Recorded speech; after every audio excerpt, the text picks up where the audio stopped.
Le livre d'Amos, chapitre 5. Écoutez cette parole, cette complainte que je prononce sur vous, communauté d'Israël. Elle est tombée, elle ne se relèvera plus, la Vierge d'Israël. Elle est couchée par terre et personne ne la relève. Oui, voici ce que dit le Seigneur l'Éternel. La ville qui mettait en campagne 1000 hommes n'en conservera que 100, et celle qui mettait en campagne 100 hommes n'en conservera que 10 pour la communauté d'Israël. En effet, voici ce que dit l'Éternel à la communauté d'Israël. Cherchez-moi, et vous vivrez. Ne cherchez pas Béthel, n'allez pas à Gilgal, ne passez pas à Beër-shéba, car Gilgal sera exilé et Béthel deviendra une ruine. Cherchez l'Éternel et vous vivrez.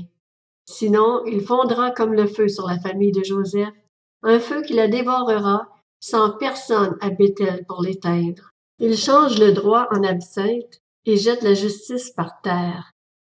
Il a créé les Pléiades et Orion. Il change les ténèbres en aurore. Il obscurcit le jour pour en faire la nuit. Il appelle l'eau de la mer et la verse à la surface de la terre. L'Éternel est son nom. Il fait venir la ruine sur les hommes forts, et la ruine survient sur les forteresses.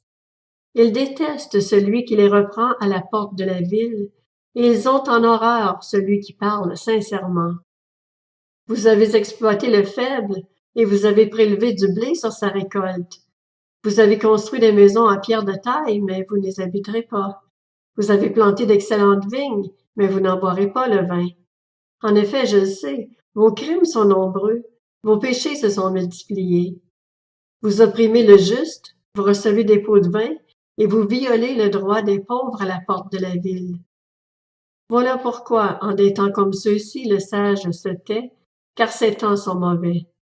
Recherchez le bien et non le mal, afin que vous viviez, et ainsi l'Éternel, le Dieu de l'univers, sera avec vous, comme vous le dites.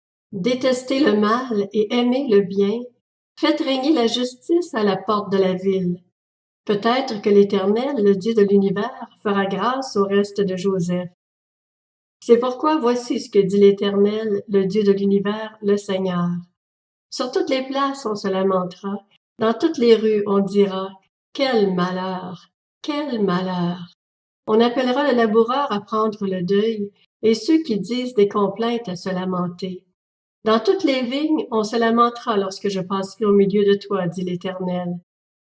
Malheur à ceux qui désirent le jour de l'Éternel.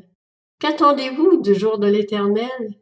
Il sera ténèbres et non lumière. Vous serez comme un homme qui fuit devant un lion et qu'un ours surprend. Il gagne sa maison, appuie sa main contre le mur et un serpent le mord. Le jour de l'Éternel n'est-il pas ténèbres et non lumière? N'est-il pas obscur et sans éclat? Je déteste, je méprise vos fêtes. Je ne peux pas sentir vos assemblées. Quand vous me présentez des holocaustes et des offrandes, je n'y prends aucun plaisir, et les veaux engraissés que vous offrez en sacrifice de communion, je ne les regarde pas. Éloigne de moi le bruit de tes cantiques, je n'écoute pas le son de tes luttes. Mais que le droit jaillisse comme un cours d'eau, et la justice comme un torrent qui n'arrête jamais de couler. M'avez-vous offert des sacrifices et des offrandes pendant 40 ans au désert, communauté d'Israël? Vous avez porté Sakut, votre roi, et Kawan, vos idoles. L'étoile de votre Dieu, celui que vous vous êtes fabriqué. Je vous exilerai au-delà de Damas, dit l'Éternel, dont le nom est le Dieu de l'univers.